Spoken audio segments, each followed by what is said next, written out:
Hey y'all, I've got way too much time on my hands and not enough soap, so... Hi y'all, I'm Pamela Pepkin and you're about to do Pamela Pepkin's quarantine workout. Wash your hands, 2, 3, 4, 5, 6, 7, 8, 9, 10, 11, 12, 13, 14, 15, 16, 17, 18, 19, 20. Woo! That's great, y'all.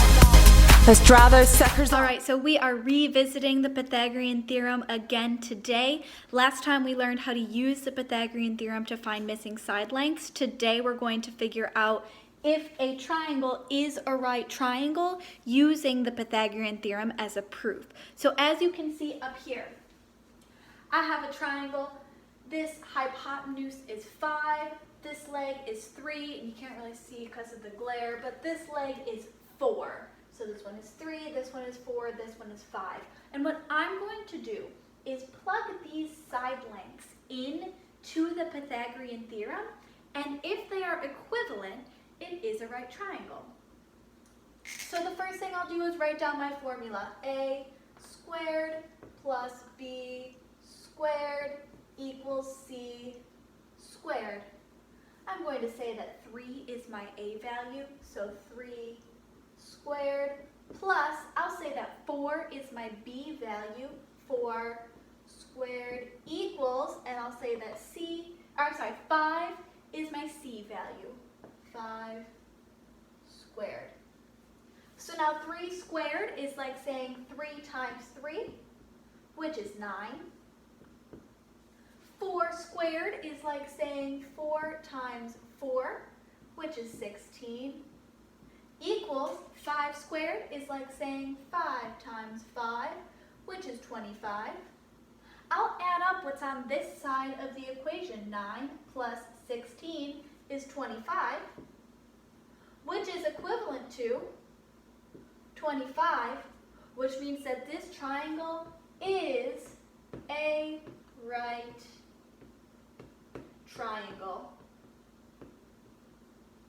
You could also say that it does have a right angle.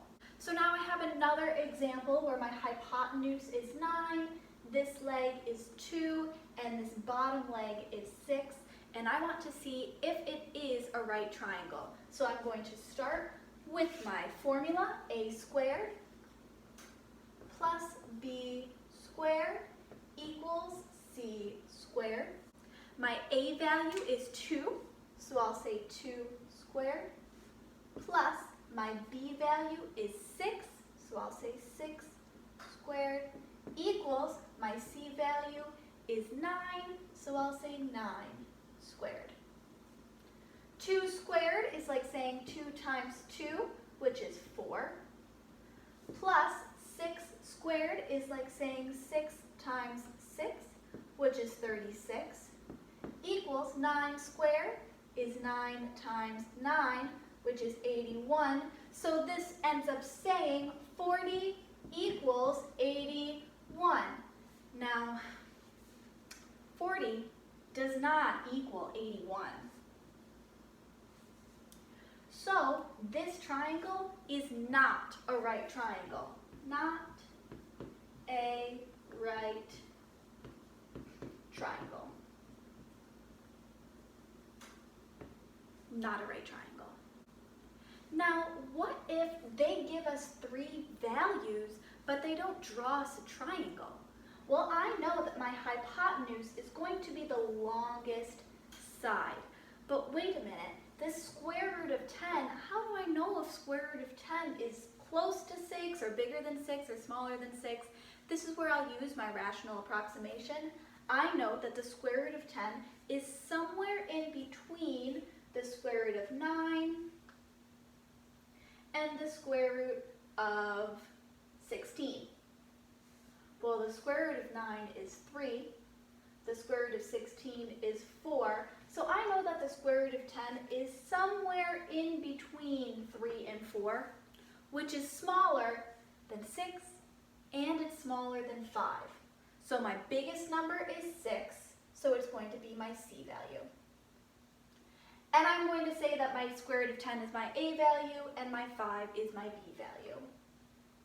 A value, B value. It really doesn't matter which one you pick for A and B as long as your C value is your biggest value.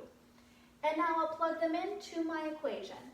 A squared plus B squared equals C squared.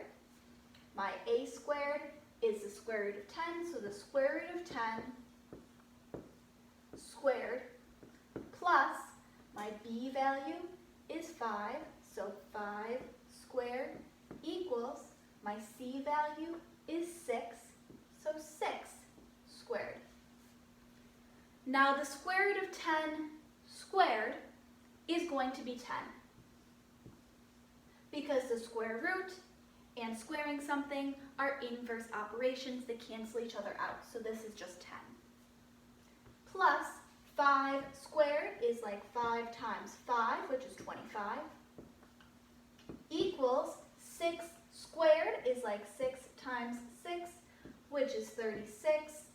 And I end up with a statement that says 35 equals 36, which is not true. So cross off that equal sign, put a little dash through it. That's not equal, which means that these three numbers do not make a right triangle. Not a right triangle. Or they do not have a right angle between them. So that's all that I have for you today. Have a really good day. Go ahead and do your quizzes assignment and then your Flipgrid.